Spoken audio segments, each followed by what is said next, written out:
दादी लीला जी ॻाल्हि थी कजे त जिन पंहिंजी समूरी ज़िंदगी इल्मु तालीम मौसीक़ी ऐं ख़ासि तौर ते औरतुनि जे हक़नि ऐं छोकिरनि जी तालीम लाइ वक़्फ़ करे छॾी हुई। दादी लीला जंहिंजो नालो दादी लीलावती हरचंदाणी हुयो, दादी लीला उनखे असां प्यार मां कुर्ब मां ऐं मोहबत सां सॾींदा हुआसीं, जेका न रुगो हैदराबाद पर समूरी सिंध ऐं पाकिस्तान जी तारीख़ में हिकु सुनहरी बाब लिखण वारी हुई।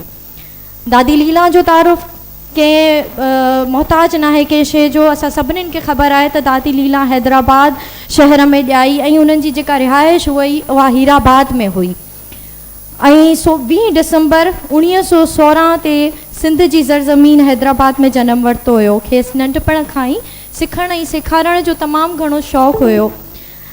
दादीअ जो पंहिंजो तालीमी सफ़र नूर मोहम्मद हाई स्कूल खां शुरू थियो हो ऐं गवर्नमेंट कॉलेज मां उन्हनि जी ग्रेजुएशन थी।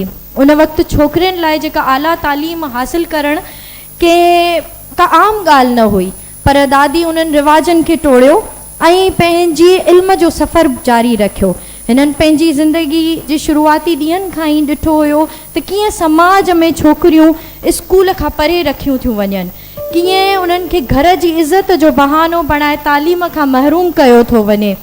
हीअ हिकु अहिड़ी शइ हुई जेका दादी लीला खे तमामु घणो परेशान कंदी हुई, तकलीफ़ ॾींदी हुई। उहा नंढपण खां इहो सोचे रही हुई त जेको हक़ु पुट खे थो मिले उहो हक़ु धीअ खे छो नथो ॾिनो वञे ऐं इन जो बेसिक राइट जेको एजुकेशन आहे जिन ते हुन पोइ अॻियां हली तमामु घणो कमु कयो।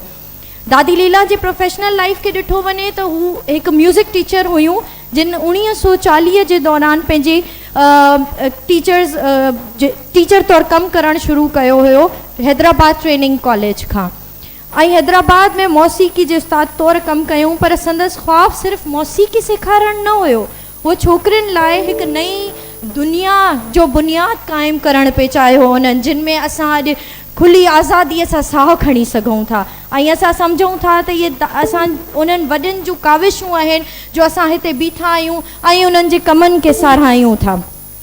उन्हनि जो बि इहो ई हो त हिकु ॾींहुं छोकिरियूं ईअं बीहनि ऐं पंहिंजे ख़्वाबनि खे पूरो करे सघनि।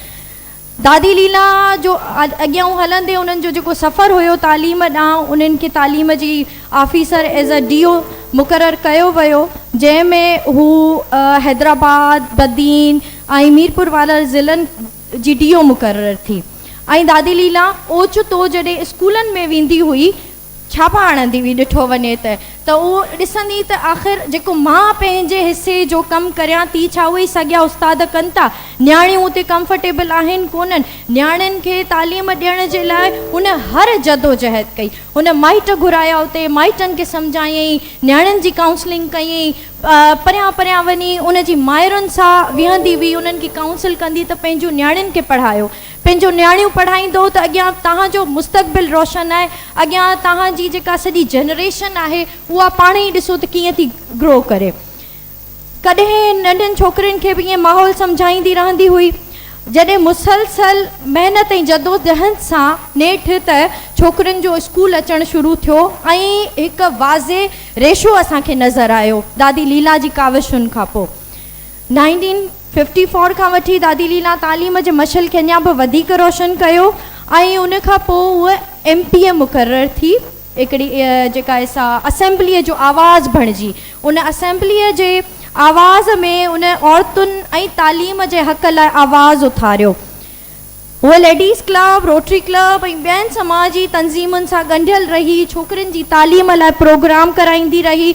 छोकिरियूं जेके माली मसइलनि जे करे पंहिंजी तालीम खे अॻियां न रखी सघंदियूं हुयूं, अॻियां न हलाए सघंदियूं हुयूं, उन जे लाइ स्कॉलरशिप जो बंदोबस्तु कयईं। दादी लीला जी ज़िंदगी असां लाइ रुगो तारीख़ जो हिकु बाब न आहे, पर हिकु मिसाल आहे, हिकु सबक़ु आहे, हिकु राह आहे जेका असांखे ॿुधाए थी त तालीम सां ई समाज में तब्दीली अची सघे थी। अॼु बि असांजे मुआशिरे में कई छोकिरियूं आहिनि जिन खे तालीम हासिल करण जो मौक़ो नथो मिले। जीअं त एजुकेशन जे बारे में असां हिन सेशन में अर्लियर बि ॿुधोसीं त काफ़ी सारो अहिड़ो रेशियो आहे जिते छोकिरियूं प्राइमरी त पढ़नि थियूं पर उन खां पोइ उन्हनि वटि सेकेंडरी में वञण जो बि ऑप्शन कोन्हे।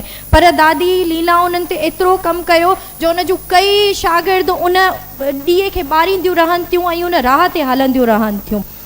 छोकिरियुनि लाइ कुझु त कई, घणो कुझु कई ऐं इन लाइ आवाज़ उथारियईं, इन्हनि खे हिमत ॾिनई ऐं उहे छोकिरियूं, उहे न्याणियूं या उन्हनि जूं उहे शागिर्द उन्हनि जे ई क़दमनि ते हली अॼु उहे पंहिंजे पाण खे मञराइनि थियूं। दादी लीला हिकु चिराग हुई ऐं उहा अॼु ॾींहं ताईं असांखे रोशनी ॾेई वई आहे।